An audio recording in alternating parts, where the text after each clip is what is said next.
Fantástico teve acesso com exclusividade aos depoimentos prestados para a Força Tarefa, que apura as responsabilidades pela ruptura da barragem de Brumadinho. Uma tragédia que ainda contabiliza seus mortos. 59 pessoas já foram ouvidas entre testemunhas e investigados.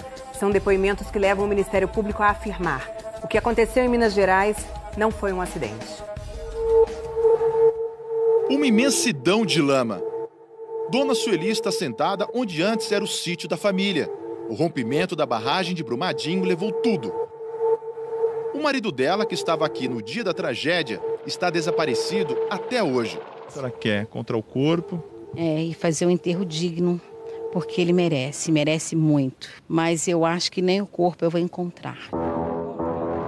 O Fantástico acompanhou por semanas a rotina em busca de notícias do marido. Uma procura para entender o que aconteceu em Brumadinho. Autoridades de Minas Gerais também querem respostas. 44 dias depois da tragédia, o que se sabe até agora? Foi um acidente? A barragem apresentava algum sinal de risco? O Fantástico teve acesso a detalhes da investigação e a depoimentos gravados pela Força Tarefa, que tem a missão de identificar os responsáveis pelo desastre. As investigações até o momento, elas demonstram que não foi um acidente. Acidente. Diz o dicionário, é algo que não dá para prever. Segundo a Vale, empresa responsável pela barragem, foi isso que aconteceu em Brumadinho. A Vale é uma empresa extraordinária e é uma joia brasileira que não pode ser condenada por um acidente que aconteceu. Para a polícia e Ministério Público, a história é outra e começa bem antes da tragédia. A Força Tarefa trabalha com o ano de 2017, em que já há demonstração que a empresa já tinha ciência de indícios de ruptura da barragem. Essa é Cristina Malheiros, engenheira civil. Entrou na Vale em 2011 e era responsável técnica pela barragem. Em depoimento, ela diz ter participado de um evento da Vale no final de 2017. Esse trabalho eles faziam, convidavam a gente para as reuniões, discutiam o que eles estavam entendendo nos estudos e apresentavam também um painel de consultores. Na ocasião, uma consultora mostrou que a barragem tinha uma margem de segurança muito baixa, caso ocorresse uma liquefação. Nesse fenômeno, materiais sólidos viram líquidos e podem causar o colapso de uma barragem.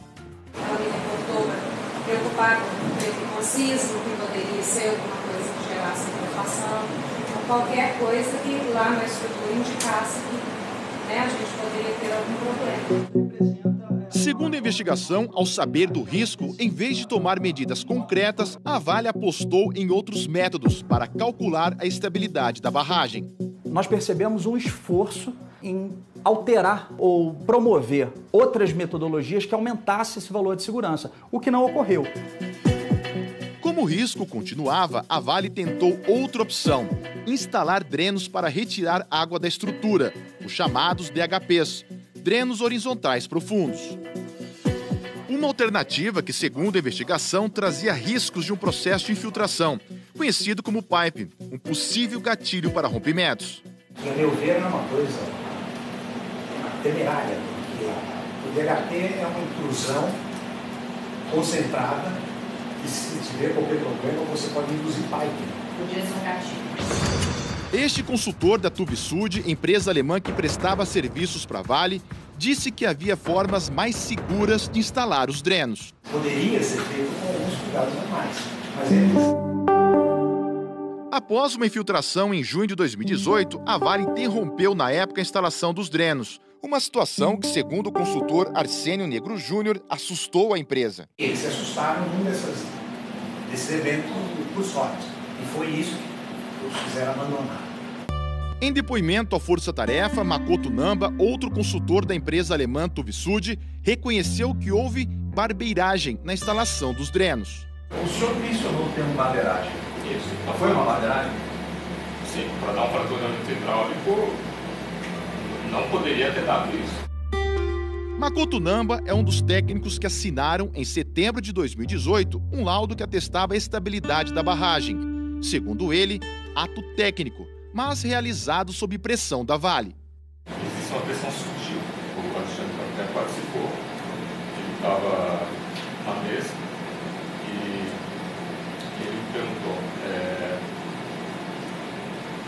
substituto vai assinar ou não a declaração de estabilidade. Em depoimento, Alexandre Campanha, gerente executivo da Vale, citado pelo consultor que assinou o laudo, negou qualquer pressão. Essa declaração do senhor Marcou foi uma declaração criminosa, irresponsável e leviana. Ainda no depoimento, o delegado afirma que Campanha tinha conhecimento que centenas de pessoas poderiam morrer com o rompimento da barragem. Você tem um estudo dizendo que, se acontecer, eu estou prevendo que vidas serão perdidas. Quando o senhor viu esse documento, qual foi a sensação que o senhor teve? Doutor, a sensação que eu tive foi uma sensação de incômodo. Foi algum incômodo que, assim, o senhor guardou para o senhor, não comentou com ninguém, o senhor levou para casa e ficou quieto? Ele disse que falou com algumas pessoas, mas não lembra detalhes. É difícil a gente lembrar detalhes dessa situação. Depois da assinatura do laudo de estabilidade, outra medida da Vale foi trocar parte dos piezômetros da barragem, aparelhos que medem a pressão da água dentro da estrutura. Dias antes da tragédia, os novos aparelhos, que eram automáticos, acusaram picos de pressão na barragem, mas a Vale considerou que eram erros de medição, um fato que ainda será apurado pela Força Tarefa. Cristina Malheiros, a funcionária da Vale responsável pela barragem, disse em depoimento que reportou a seus superiores todos os sinais de risco na estrutura. O que eu poderia fazer para reportar à empresa do que era chegado de documento, do que era reportado de problema, eu sempre reportei a todos os diretores. Questionada se voltaria a trabalhar na barragem se tivesse todas as informações que tem hoje, a engenheira respondeu da seguinte maneira: eu nem nenhum dos empregados que estavam lá. Todos esses consultores que receberam milhões E a Vale pressionou para nos deixaram todos lá. Cristina, o gerente executivo Alexandre Campanha e outros 9 funcionários da Vale chegaram a ser presos, mas respondem ao inquérito em liberdade. A pedido do Ministério Público, os 2 e outros 12 funcionários estão afastados das funções da empresa, inclusive o diretor-presidente, Fábio Schwartzman.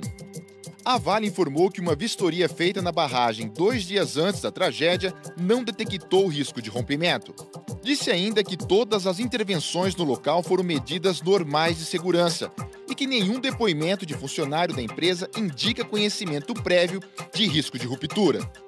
A defesa de Cristina Malheiros disse que ela sempre cumpriu normas técnicas de inspeção da barragem e só não morreu porque estava de folga naquele dia. Alexandre Campanha, por meio do advogado, afirmou que todos os informes que recebeu atestavam a segurança da estrutura. O consultor Makoto Namba afirmou também, por advogado, que havia elementos técnicos para testar a estabilidade da barragem. Procurada, a defesa de Arsênio Negro Júnior não respondeu. Para os investigadores do caso, a apuração até agora indica que a tragédia de Brumadinho não foi acidente, mas um crime a ser punido.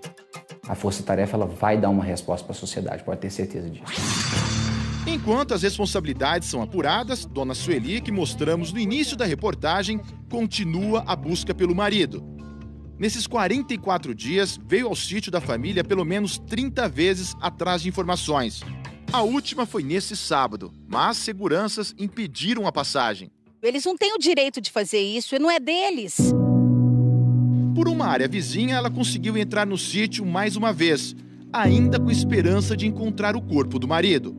Segundo o último balanço, a tragédia de Brumadinho deixou 197 mortos e 111 desaparecidos. Eu tenho esperança e vou encontrar. Eles têm que me devolver o corpo do Paulo, porque isso aqui não é cemitério.